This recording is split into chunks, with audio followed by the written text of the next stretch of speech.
Entonces, primero tomar en cuenta que nosotros tenemos que, digamos, desarrollar un método científico, ¿no?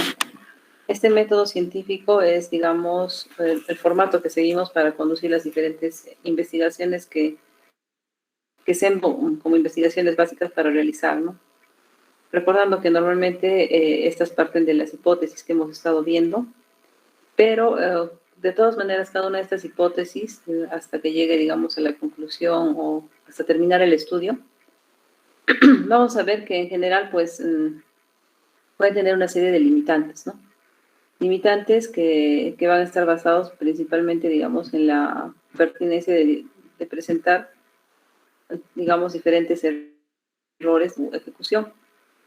Pues a veces no va a ser, digamos, posible que solo con un solo estudio nosotros podamos rechazar y decir absolutamente que es incorrecta una verdad, ¿no? O una causalidad. Entonces se van a necesitar más, digamos, investigaciones que puedan sostener lo que nosotros estemos planteando con una investigación inicial. Ahora, de todas maneras, en toda investigación que uno quiera hacer, exceptuando solo la investigación por brotes, en toda uno tiene que realizar las pertinencias correspondientes de acuerdo a lo que es, digamos, la parte ética en investigación y mantener los permisos, ¿no? Esto se ve todavía mucho más, digamos, fuertemente, sobre todo en lo que son estudios que se van a hacer de tipo, por ejemplo, ¿no? Entonces, sí o sí necesitan que se dé ese tipo de permiso, ¿no? Y a veces, pues, como han visto, pueden tener otras desventajas, ¿no? Donde esas desventajas pueden ser sobre todo basadas por el financiamiento, ¿no? Los gastos, el costo, ¿no? Los patrocinadores que digamos, hacen de que sea posible la realización de este tipo de estudios, ¿no? Entonces, dicho esto, es necesario que nos vemos un poco más a fondo porque se han ido mencionando en cada uno de los estudios, en algunos más y en otros menos, pero es necesario que se conozcan los errores que se pueden producir. No hay un estudio perfecto, sin ninguno ni el ensayo clínico, ni revisiones sistemáticas, ¿no? Ninguno es perfecto. Los principales errores que se pueden encontrar son errores de tipo aleatorio o de tipo sistemático. Y otro factor que también se considera en la evaluación es la validez. Entonces, cuando nosotros medimos, esto también vimos un poco en alguna de las clases previas, solo lo he traído para que se recuerde, ¿no? Cuando nosotros medimos van a haber factores que van a afectar tanto la confiabilidad como la validez. Hemos hablado de validez como una de las características que puede ser error, ¿no? Sesgo en uno de los estudios epidemiológicos. La validez es cuando uno mide lo que realmente quiere medir, ¿no? Eso es lo que tiene que ir, ¿no? Por ejemplo, ¿cuál es mi objetivo en este caso? Es darle a la ballesta, ¿no? Entonces, si yo realmente le doy a la ballesta, voy a medir lo que realmente estoy queriendo medir. La confiabilidad también se va a basar en que cuántas veces, digamos, yo pueda realizar esta medición y de siempre en el mismo lugar, ¿no? Como por ejemplo en este caso. En esta ballesta he dado muchas veces en el mismo lugar, ¿no? Varias mediciones son confiables, por lo tanto, ¿no? Apuntan al mismo lugar. Pero no son válidas porque en general no están midiendo lo que yo quiero, ¿no? Es decir, apuntar al tiro al blanco, acá al centro, como en este caso. Entonces, acá varias mediciones dan lo mismo y en el punto que yo quiero, en este caso, tirar, digamos, a la ballesta, ¿no? Entonces, es una medición confiable y válida. Eso es para recordar. Entonces, ¿qué factores son los que pueden aplicarse a indicar que en este caso hay, digamos, una variación en la validez o en la confiabilidad, ¿no? Sobre todo en la validez, principalmente puede ser la improvisación, ¿no? Que se hace para escoger o generar un instrumento. La, el escoger, digamos, un instrumento depende mucho para ejecutar en este caso nuestro estudio clínico. Por ejemplo, si queremos escoger, no sé, un tallímetro, necesitamos ver que este tallímetro sea adecuado, porque si no, queremos ver, digamos, desnutrición, vamos a medir mal a los niños y nuestros resultados pueden ser no confiables ni tampoco válidos. Ahora, es importante que los instrumentos sean calibrados, ¿no? Que no haya tampoco, digamos, factores externos como ruido, fatiga, ¿no? En las personas que están trabajando en el estudio, tal vez mucho trabajo es muy abrumador. Y esto puede condicionarnos a que nosotros tengamos que, digamos, en este caso, tal vez trabajar bajo presión y no lograr, digamos, los objetivos que nosotros estamos queriendo ver. Entonces, estos factores externos también son, digamos, importantes para ver los resultados que nosotros vamos a tener dentro del estudio. Algunos aspectos también, por ejemplo, mecánicos, como que las personas que han hecho la encuesta, ¿no? Son personas que han hecho la encuesta, pero lamentablemente no han tipeado adecuadamente, no se pueden entender las instrucciones porque han llenado con una mala letra. Entonces, estas cosas que parecen sencillas son cosas que, digamos, afectan dentro de la medición, ¿no? De lo que nosotros queremos lograr en este momento. Entonces, esto es, digamos, importante, ¿no? De tomarse en cuenta cuando uno está, digamos, hablando de validez, de confiabilidad, porque esto también se va a ver reflejado posteriormente en lo que nosotros vamos a decir, ¿no? Que estamos hablando de una validez interna o de una validez externa. La validez interna, por lo general, es, digamos, muy importante, tanto como la validez externa. No podríamos decir cuál es mejor que la otra, ¿no? Son ambas inherentes para que se pueda lograr, digamos, un buen estudio.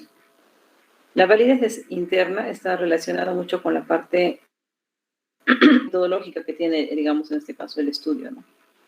Sabiendo que dentro de los pilares principales en la priorización de la pirámide está el ensayo clínico, como digamos el estudio de mayor valor, junto con las revisiones sistemáticas, que son los que, digamos, tienen la mejor metodología, ¿no? Basados en los resultados para el grupo que se está estudiando. Nosotros podemos mencionar aquí que ese sería el mejor estudio, ¿no? Con la validez interna, porque reúne todos los requisitos adecuados y apropiados. Sin embargo, la validez externa no está al mismo tiempo relacionada, porque esta tiene que ver con que los resultados de estos ensayos o de estas revisiones sistemáticas puedan ser aplicadas o aplicados, ¿no? En poblaciones que salen fuera de los requisitos bajo los cuales se trabajaron, ¿no? Tal vez por cosas que no vamos a poder controlar, ¿no? Como por ejemplo enfermedades, comorbilidades, y esto hace a veces que los ensayos no sean, digamos, tan válidos, sobre todo en la parte de generalizabilidad, ¿no? No se pueden generalizar muchas veces, ¿no? Solo están aplicados para un determinado grupo. Entonces, es un balance, ¿no? O tienes un muy buen trabajo metodológico en interno y lamentablemente no se va a poder generalizar mucho hacia lo que es la realidad en sí. O es un trabajo de generalizar bastante, tal vez, ¿no? A la población que nosotros tenemos en Cusco, pero lamentablemente no está muy bien diseñado y no está bien conducido, entonces tal vez tampoco las conclusiones son las más correctas. Para medir la validez necesitamos estas dos características, ¿no? Son las medidas, como dice, que van acá, ¿no? Lo ideal es medir esto, que es el tiro al blanco, que es lo que nosotros queremos hacer. Sin embargo, muchas veces no podemos lograr esto y apuntamos a algo cercano. Muchas veces lo repetimos incluso, pero no es válido, más si confiable, ¿no? Y tenemos que ver de por medio nuestra realidad. Si nuestra realidad no se ajusta por ejemplo, lo que es la realidad de Estados Unidos, pues un estudio que se ha hecho muy bien, tal vez en una población alemana o una población japonesa, tal vez no se va a ajustar mucho a nuestra población. Entonces, estas cosas se tienen que determinar, ¿no? Medir significa comparar una cantidad con la unidad. Entonces, podemos tener medidas de morbilidad o de mortalidad, si ustedes recuerdan, ¿no?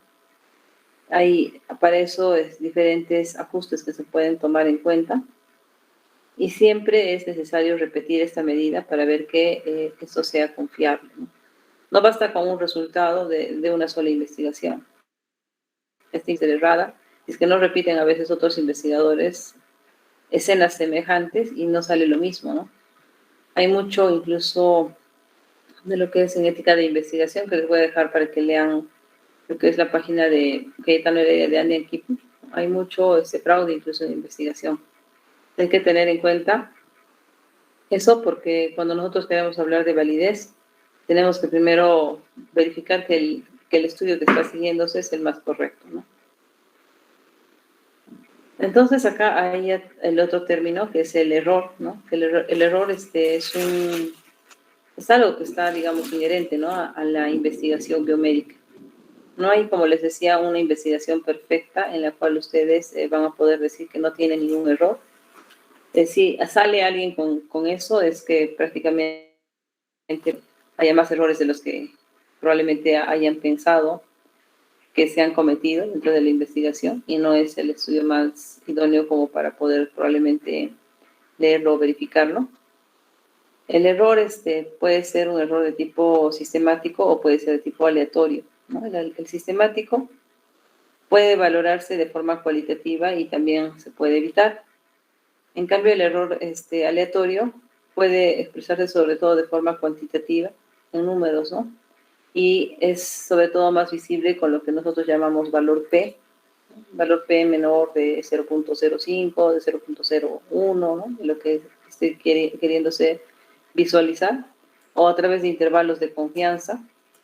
El error aleatorio sí es bien difícil que se pueda, digamos, eliminar.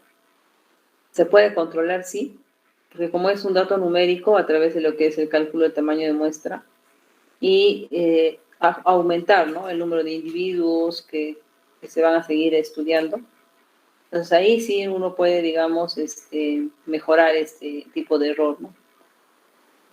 Pero no se puede, digamos, eliminar de por sí, ¿no? En cambio, es más fácil que el error sistemático sea, digamos, evitado a través de, digamos, acciones correspondientes para evitar los sesgos de acuerdo al nivel de estudio donde nosotros los vamos aplicando. Pues acá tienen una lámina donde se les muestra un poco de lo que es esto, ¿no? De los tipos de error, ¿no? El aleatorio, que es más cuantitativo, y el sistemático, que es más cualitativo, como les había dicho, ¿no? Entonces acá ustedes siempre parten de una investigación donde tienen hipótesis que pueden ser varias, ¿no? Las cuales siempre van a tener una hipótesis nula y una hipótesis que va a ser en este caso alterna. Por lo general lo que queremos es que la alterna se cumpla. Sale un error que puede ser sistemático o que puede ser aleatorio. El sistemático es el que principalmente nosotros vamos a ver acá, en la parte de epidemiología. Así como la hipótesis y toda esta parte inicial, ustedes la han visto en metodología de la investigación, también esta parte del error aleatorio lo deben haber visto en la parte de estadística, ¿no? Entonces, lo que nosotros vemos acá es un poco la asociación de estas dos ramas que son necesarias para poder entender un poco de lo que se hace en investigación epidemiológica. Entonces, acá, en el error sistemático, que es más cualitativo, como les había dicho, y que de alguna manera puede ser evitado, sobre todo, más que incluso el error aleatorio, porque solo depende de una muestra, ¿no? Y aumentar el número de individuos para que se corrijan varias cosas. En este caso, dependemos sobre todo de valorar la parte del diseño de la investigación, cómo se va ejecutando, y acá aparecen sesgos, ¿no? Los más comunes son el sesgo de selección, sesgo de medición o el sesgo de confusión. Entonces, estos sesgos son, digamos, los que pueden hacer que mi estudio, que digamos, trabajé durante mucho tiempo, lamentablemente se vaya hacia abajo, ¿no? Porque realmente no me permite concluir con una hipótesis adecuada, ¿no? A pesar de que me salga lo que yo quise, lamentablemente tengo influencia de mucho de cada uno de estos sesgos y lamentablemente puede hacer incluso que se invaliden mis resultados, ¿no? Los que yo obtenga. Entonces, por lo tanto, el estudio de estos sesgos, que es lo que nosotros vamos a ver ahora, que son los sesgos sistemáticos, es, digamos, algo que se debe de tratar de aproximar sobre todo con el conocimiento que se imparte, ¿no? Dentro de la parte básica de estudios epidemiológicos. Es a veces difícil porque es un gran problema, ¿no? Dentro de estos estudios, y si es realmente, como les dije, algo muy grande, puede lamentablemente invalidar muchos resultados, ¿no? Sobre todo si está vinculado a lo que son variables de interés, ¿no? O variables resultado. Entonces, hay dentro de estos una serie de sesgos, casi como más de 30 incluso, que se pueden desmenuzar en cada uno de estos.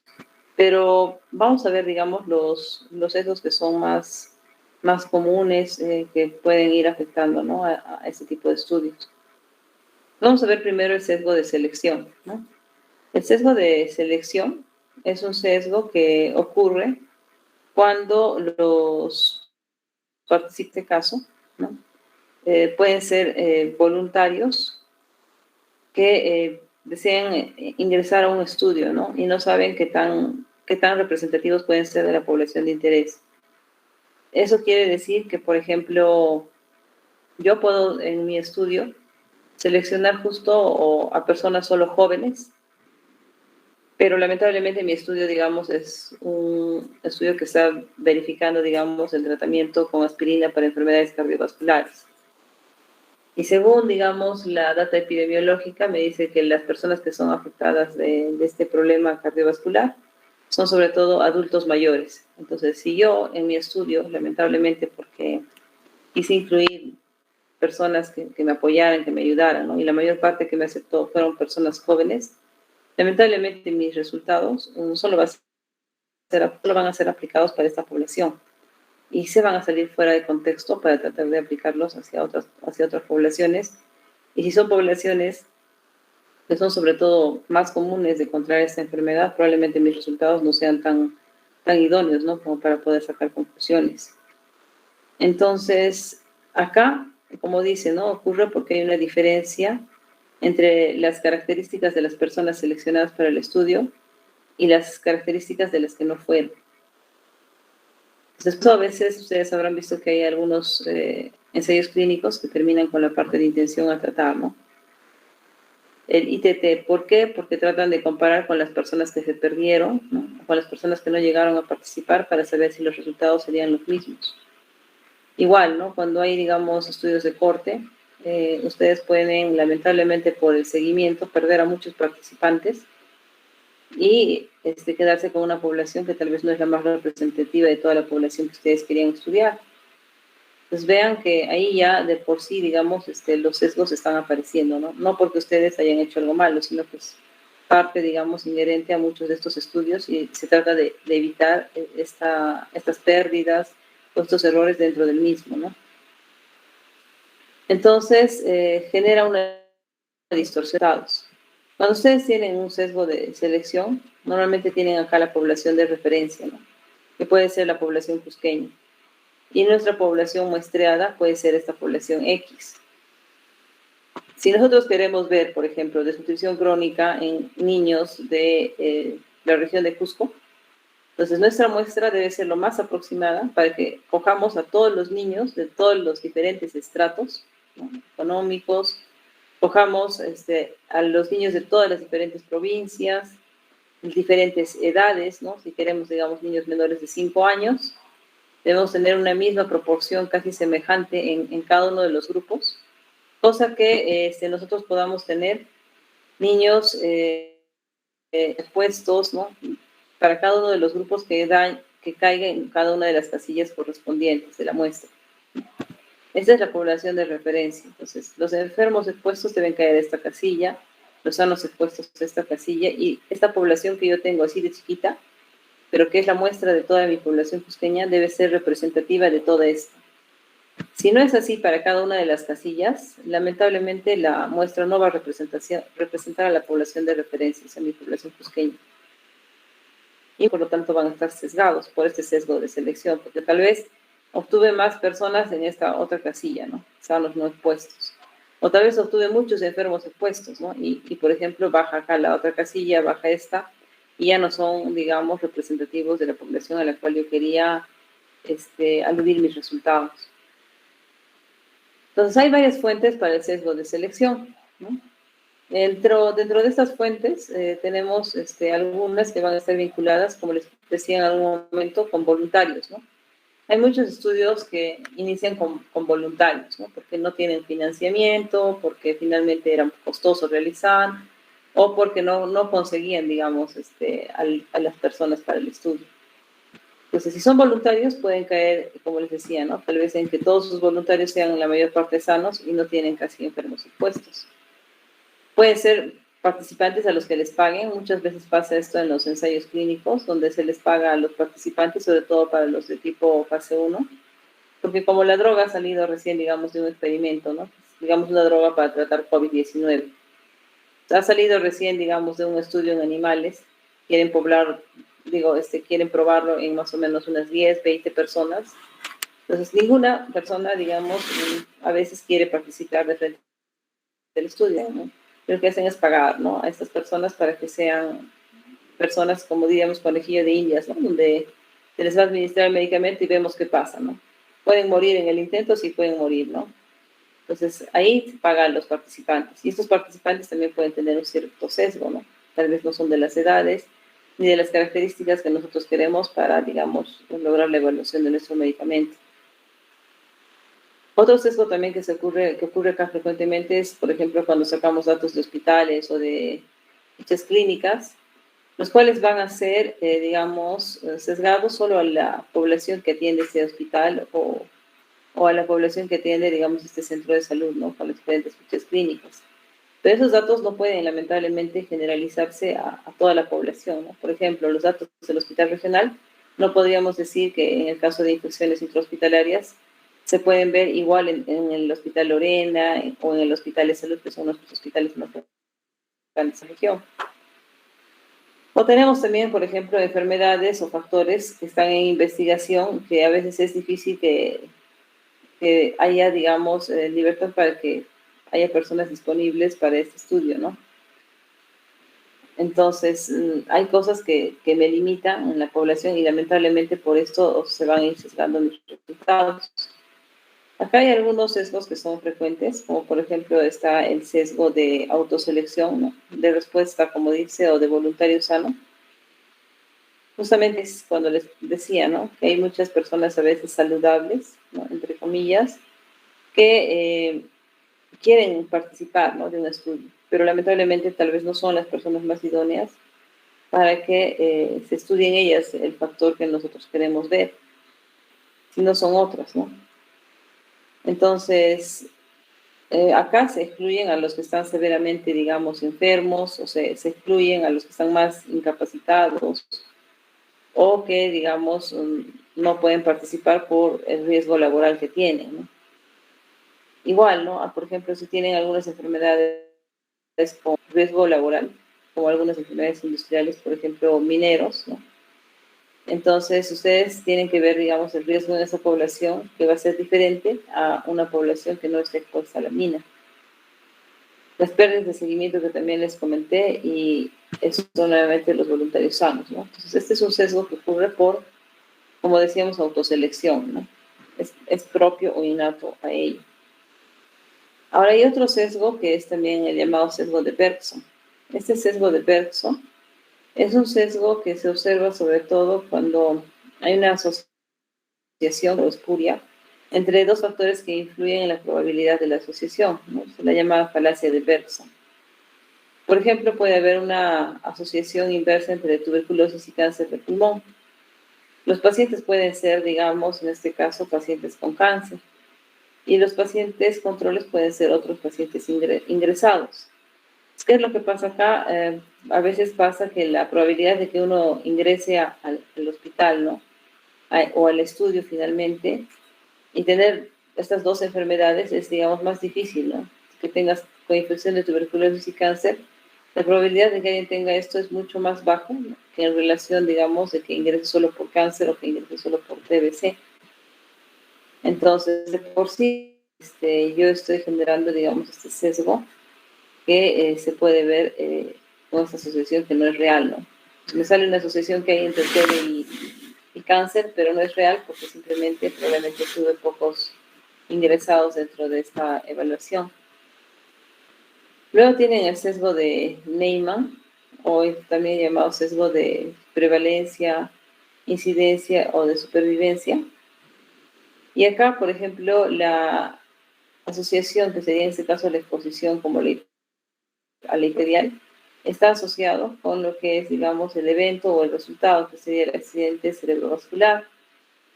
Entonces, cuando está asociado y queremos hacer un estudio de tipo de casos prevalentes, podemos obtener, digamos, que sí realmente hay una asociación entre lo que es, digamos, la prevalencia de casos y de los controles, ¿no?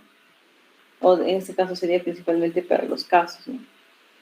Pero hay que tomar en cuenta que acá sí ya está habiendo un sesgo, ¿no? Porque obviamente las personas que tienen hipertensión arterial van a tener mayor probabilidad, en este caso no de sobrevivir, sino probablemente de fallecer por accidentes cerebrovasculares o tener mayor prevalencia de accidentes cerebrovasculares, ¿no? Simplemente por el hecho de que ya tienen hipertensión arterial. Entonces hay cosas así que son, digamos, a veces inherentes, pero que igual se comparan, ¿no? Tenemos luego este ejemplo de sesgo de Neyman. Tienen un estudio de casos y controles en niños que están expuestos a la radiación y los niños positivos a malformación congénita y quedan vivos, y los que salen positivos a malformación congénita, perdón, los que salen negativos a malformación congénita y también siguen vivos. Si ustedes ven acá, la probabilidad de que pues tengan malformación congénita es bastante baja, ¿no? Es muy, muy baja. Entonces, nosotros podríamos decir, creer falsamente, ¿no? De que en este estudio de casos y controles, ¿no? En este sesgo de prevalencia e incidencia, este grupo de acá, que nosotros estamos viendo, está subrepresentado, ¿no?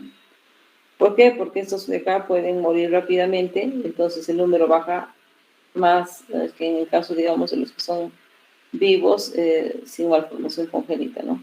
Acá puede haber habido, no sé, 100, pero lamentablemente quedan vivos porque ya tienen la malformación 10, ¿no? Mientras que acá puede haber habido 900 y realmente ese número no necesariamente fue comparable, pero se tiene que partir de la premisa de que acá fallecen varios, ¿no?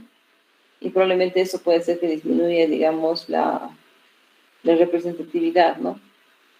Y generemos la disminución de casos y controles del OR, ¿no?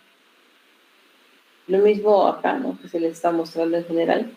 Tienen, por ejemplo, muertos con malformación congénita, ¿no? 90 de una población de 190, que eran en general, de los expuestos, ¿no?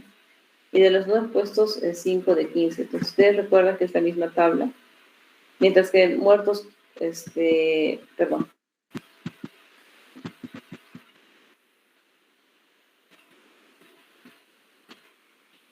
mientras que acá, en los vivos sin malformación congénita, quedaron 900 y no falleció ninguno de los que no tenían malformación congénita. Entonces, esto de acá, vean estos números, digamos, el sesgo, ¿no? Este sesgo de Neyman de incidencia y prevalencia, ¿no? Esos son los sesgos que son de selección, ¿no? Por el tipo de población que nosotros llegamos a ver o a evaluar. El otro tipo de sesgos que tenemos acá en los estudios epidemiológicos son los sesgos de información. Ese tipo de sesgos de información está sobre todo relacionado con lo que es, digamos, la medición, ¿no? La medición que se realiza en base a diferentes instrumentos de medición. Entonces acá principalmente yo les mencionaba, ¿no? Si por ejemplo nuestros instrumentos están mal calibrados o no están midiendo los valores reales con los valores objetivos, ¿no? O a veces también se usan pruebas de poca sensibilidad o especificidad, ¿no? Por ejemplo, en el caso, digamos, del COVID-19, pruebas rápidas, ¿no? Para el diagnóstico de la persona infectada no son muy útiles porque ya digamos, su aplicación pasa después de los 10 días, ¿no? Y cuando yo quiero hacer la intervención debe ser en un tiempo más. Entonces me lleva a cometer ciertas imprecisiones o errores en la medición. En el caso de lo que es sesgo de información, ¿no? Acá está la misma tabla que se le presentaba para lo que era el sesgo de selección. Ya no estamos viendo, digamos, datos que coincidan, ¿no? En cada una de las casillas necesariamente con la población de referencia. Sino acá lo que estamos viendo es que por afección, digamos, del instrumento, por ejemplo, de presión arterial, puedo tener un incremento de diagnósticos de hipertensión arterial. O, en su defecto, si está mal calibrado, puede tener una disminución, ¿no?, de las personas enfermas y se van, digamos, más hacia los sanos, ¿no? Entonces desvirtúa, digamos, el cálculo que estoy realizando. Esos son, digamos, los tipos de sesgo que nosotros tenemos. Principalmente el de selección y el de información. Y ahora vamos a ver un poco más de para luego pasar al de confusión, ¿no? Entonces acá, en el sesgo de información, algunas de las principales causas están dentro de lo que yo ya les había explicado, ¿no? El instrumento no calibrado, errores que pueden haber en la digitación de los datos, ¿no?, o en el protocolo o en la omisión del protocolo del uso del instrumento, o a veces incluso se llega a lo que es el llamado sesgo de memoria, ¿no? Esos son los que también vamos a ver ahora, ¿no? Entonces acá hay algunos sesgos que están colocados, estos son bastantes, pero solo les he puesto los más frecuentes e importantes probablemente, ¿no? El sesgo del entrevistador es cuando ustedes, que están, digamos, haciendo su investigación epidemiológica, y tal vez ustedes mismos son los que están conduciendo todo, tienen una premisa, ¿no?, una hipótesis, y quieren que la hipótesis, pues obviamente se cumpla para la hipótesis alterna. Entonces, en el sesgo del entrevistador, ¿qué es lo que sucede, no? Lo que sucede es que ya ustedes tienen la premisa de que, por ejemplo, la prueba X es buena para el diagnóstico de cáncer, ¿no?, y quieren que sus resultados también muestren estos, ¿no?, o esta conclusión. Entonces, ese conocimiento previo que ustedes tienen puede influir de una manera sustancial y subjetiva, ¿no?, mientras nosotros hacemos las preguntas a las personas que están involucradas en el estudio, y podemos de alguna manera u otra dirigirla hacia lo que es, digamos, los resultados que nosotros vamos a querer obtener. Entonces ya estamos apuntando, ¿no? Estamos yendo, como quien dice, ya con nuestro propio sesgo de nuestra propia verdad, ¿no?, por el estudio que queremos demostrar. Y lo mismo puede pasar con el sesgo del recuerdo, ¿no? En este caso, se le pide a la persona que está siendo entrevistada que nos dé fechas, que nos dé direcciones, ¿no?, dónde pudo estar, qué pudo estar haciendo, ¿no?, la evaluación de las preguntas. Sin embargo, si pasa, por ejemplo, más de 2 semanas, se ha visto que las personas ya no recuerdan igual muchas cosas. Igual, por ejemplo, ustedes probablemente al siguiente ciclo, de todo lo que están llevando de epidemiología, van a recordar solo algunas cosas, ¿no? Y cuanto más tiempo pase, probablemente van a recordar menos. Entonces, igual pasa, ¿no?, cuando uno quiere hacer una investigación y si lo hace después, digamos, de varios meses, queriendo hacer entrevistas, probablemente sí se va a dar este sesgo del recuerdo, ¿no?, y va a jugar en contra de nuestra investigación. El sesgo del observador es también muy parecido al del que habíamos mencionado del entrevistador, solo que en este caso no es con una entrevista, ¿no?, sino lo hace a través de, digamos, la comparación ya que está haciendo, ¿no?, entre dos grupos, ¿no?, desde otro ángulo, ¿no?, pero es lo mismo. Las pérdidas en seguimiento es lo que yo les había explicado mucho en lo que son estudios de cortes, ¿no?, que por el tiempo que se tiene pueden ir personas falleciendo, pueden ir personas migrando a otro lado, o personas que ya no quieren participar, y si yo tengo una pérdida bastante grande, podría ser de que mi estudio no sea el más, digamos, apropiado, ¿no?, para continuar. Tiene también este otro efecto, que es el llamado efecto Hawthorne, que es un efecto que se da sobre todo porque a veces nosotros podemos actuar diferente mientras nos están observando, ¿no? Probablemente ahora también pasa eso, ¿no? Estamos con un igual y tal vez muchos de ustedes están haciendo muchas más cosas que solo atender la clase. Algunos sí pueden estar atendiendo la clase. Sin embargo, sería diferente que todos tuvieran clase presencial, donde yo sí estaría fijándome qué hace cada uno de ustedes. Entonces, ustedes actúan diferente cuando están siendo observados que cuando no se les observa, ¿no? Lo mismo pasa en los participantes de un estudio. Luego tienen el sesgo de vigilancia o monitoreo, ¿no? En este caso, el grupo, a veces la exposición, ¿no? En el cual, por ejemplo, yo quiero aplicar mis pruebas para COVID-19 y quiero ver cómo salen mis resultados. Tal vez es el grupo al que yo voy a hacerle más seguimiento, más estrechamente lo voy a ver. Mientras que el grupo que es el control, tal vez este grupo no lo veo igual, no lo trato igual, como que lo descuido. Entonces, hay un sesgo ya desde el punto de partida del monitoreo, ¿no? Tengo, como quien dice, mis preferidos, ¿no? Acá. Mis preferidos son probablemente con los que yo quiero demostrar algunos resultados y ellos pueden de que yo actúe diferente, ¿no? Para los resultados del estudio. En el sesgo de información vamos a tener que diferenciar sobre todo lo que son los sesgos por mala clasificación, ¿no? Y acá son dos sesgos importantes que se van a dar.